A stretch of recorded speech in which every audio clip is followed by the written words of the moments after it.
Dans une rue piétonne du Vieux-Lyon, le musée des miniatures et du cinéma attire les curieux. Installé depuis 11 ans à la Maison des Avocats, il regroupe les deux passions de son créateur, Dan Holman. Son objectif, montrer l'envers du décor de cinéma aux visiteurs. Un musée étonnant où sont exposés près de 700 objets issus des plus grands films. En 1988, j'ai osé rencontrer l'équipe de George Lucas. Ils m'ont prêté énormément d'objets, le Jedi, plein de pièces authentiques du film. Et moi, ma passion a démarré comme ça. Ensuite, j'ai découvert cette envie de restaurer des objets de cinéma. Le gag, c'est que sur la ville lyonnaise, qui est le berceau du cinéma, eh bien, ces objets seront présentés 1 an, 2 ans, 3 ans, 5 ans, suivant l'ampleur de la restauration. Et c'est quelque chose qui fonctionne de mieux en mieux. Les studios de cinéma le contactent pour restaurer des pièces uniques. Un long travail avant de les exposer. Ici, dans les ateliers, c'est là où je me décontracte le plus. Vous savez, tenir un musée, c'est stressant. Parce qu'un musée, c'est toute la journée, on se lève, il faut résoudre. Et il y a un côté très pénible. Mais ici, je me détends complètement. Ces monstres articulés surprennent de réalisme. Voici les animatroniques, très utilisés au cinéma. Et à l'opposé de ces créatures immenses, des décors miniatures impressionnent tout autant. Dans le musée miniature et cinéma, j'expose 20 ans de travail.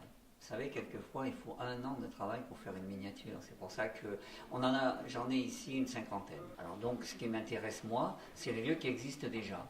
Les miniatures, j'y tiens, parce que c'est ma passion, c'est de faire des miniatures hyper réalistes.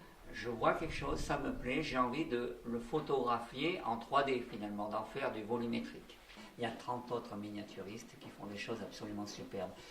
Les miniaturistes sont souvent des gens qui ont travaillé pour le cinéma d'ailleurs dans la maquette et qui aussi en parallèle font des scènes pour le plaisir d'être regardés. La miniature, une passion pour Dan Holman.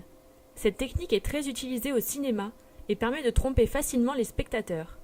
Aujourd'hui, les décors miniatures représentent 25% des décors cinématographiques.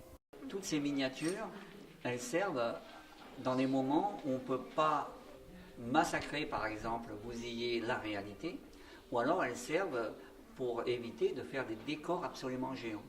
Par exemple, vous avez des acteurs qui sont dans un bus à New York, ce bus roule, il est réel, et à un moment donné, il y a tout un bâtiment qui explose à côté, il y a une petite boule de feu qui vient tourner autour du bus, mais on ne va pas prendre un vrai bus avec des gens dans le bus et faire une vraie explosion. Et on va passer de ce vrai bus, c'est ça qui est intéressant, au faux, sans qu'on ne voit rien.